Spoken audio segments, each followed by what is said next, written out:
Welcome back to Scottish Movies, and it's time for another episode of You Still Ain't Seen That? So, I'm going to be talking about three movies this week. Excuse me. I just watched recently. So the first up is going to be a movie called Vision Quest. This is a movie I picked up in CX when I was down in London. It's from the 80s. It's from, I think it's 1985, I think. The main thing I knew about this movie before going in was it had Madonna in it, because I know these songs, Gambler and not Live to Tell, Crazy for You, are from this movie. And it's been years that I didn't actually know that, and I was trying to work out what this movie was, and it was only probably recently that I found out this was the actual movie with those songs in. But and Madonna's basically got a cameo in a club scene or a pub, singing them songs, which are two great songs. She's about Matthew Modine's character by the name of Loudon Swain, who's kind of an high school wrestler, and he's trying to shed weight to get down in the weight class in the in wrestling, so he can fight another guy. What's his name? He's an undefeated champion, basically, in the weight class, and he's kind of coming of age film. He meets up with, and is it Florentino's? I think I say your name. How you say her name? Character. His dad brings her in as like a lodger, and it kind of attracted to each other, and this sort of bit of a romance blossoms, and it's sort of just like I said about this guy wanting to lose his weight to do this wrestling, really. But yeah, it was quite a good film. Not the best 80s film I've ever seen, but I did quite enjoy it. I think a big highlight for me was probably the music. As well as Madonna, there was quite a lot of good sort of 80s tunes in there. But it was worth a watch. I'm glad I picked it up. It's coming to add it into the 80s collection. That's Vision Quest. Next up is a movie I should have seen by now, but for some reason I haven't. It's from another 80s movie from 1983. And I think I've seen bits and pieces of this over the years, but I've never watched the thing all the way through. And it's not Jaws, it's actually Jaws 3D. I've got this pretty cool lenticular pack with all the Jaws sequels in it. Let me just try and do that. So yeah, that's the cover. This has actually got Jaws 2, 3 and The Revenge. Well, I've never actually seen Jaws The Revenge either, I'll be honest. But yeah, this one starred Dennis Quaid, and it's set in like a kind of a sea world, Florida's new undersea kingdom, basically kind of a sea world type park. And the shark gets in and just goes on a bit of a rampage, really. But this is not great.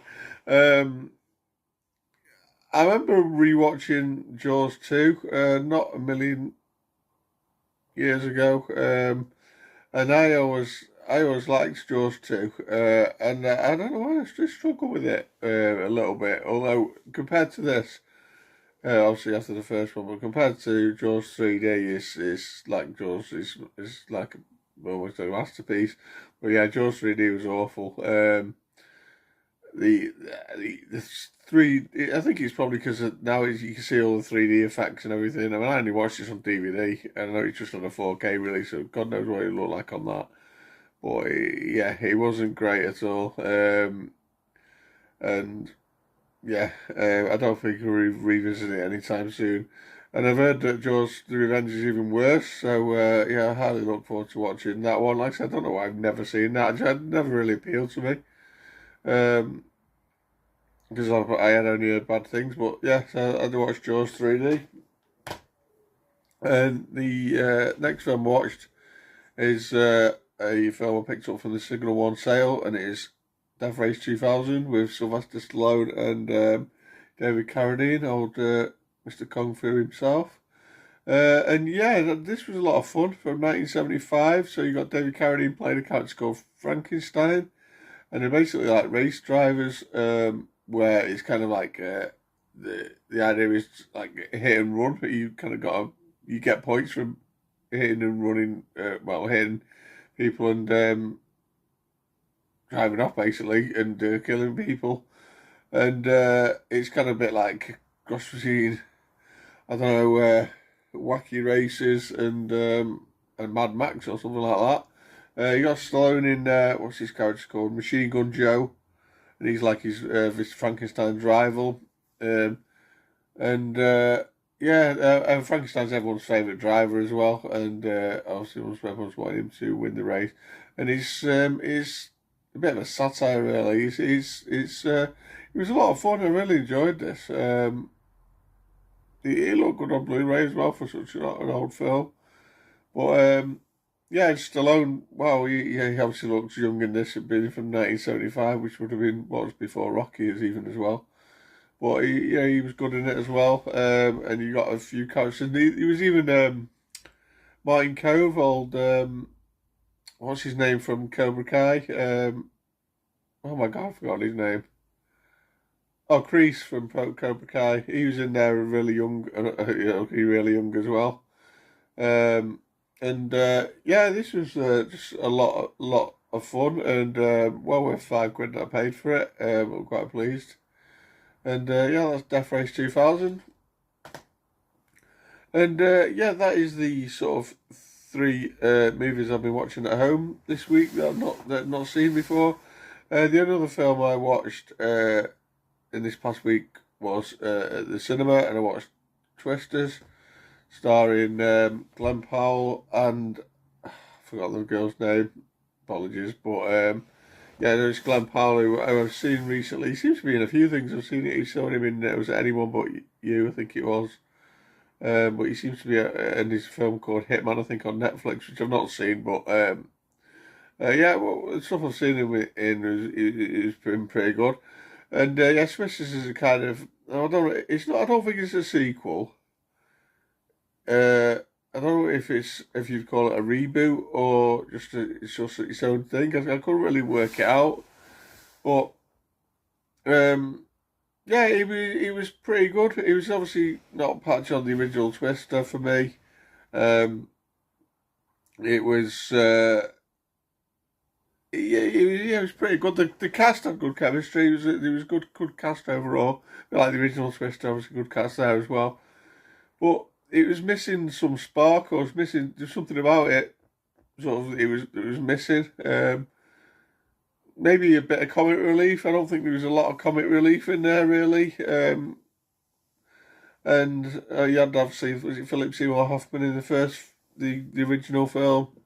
And yeah, he was just missing a bit of a spark, but the special effects and the tornadoes and everything were great. I just thought, what do we really need another Twister film, especially as it's not really a Twister 2 as such. It's not. I don't think it's really connected to the original. The only thing in this that probably just one little connection to the original was Dorothy. And if you've seen Twister, you know what I'm talking about. And that was it. It might be better if they'd have had maybe a connection to Helen Hunt's character or something like that, or even maybe she does a cameo and it's in the same universe and it's just sort of happened again.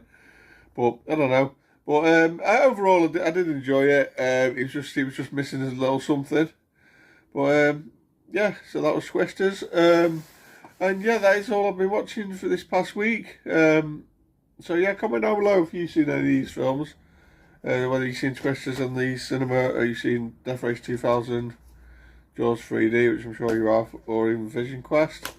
Don't forget to like and share and subscribe, and I'll see you soon for some more. You still ain't seen that? See you soon, guys.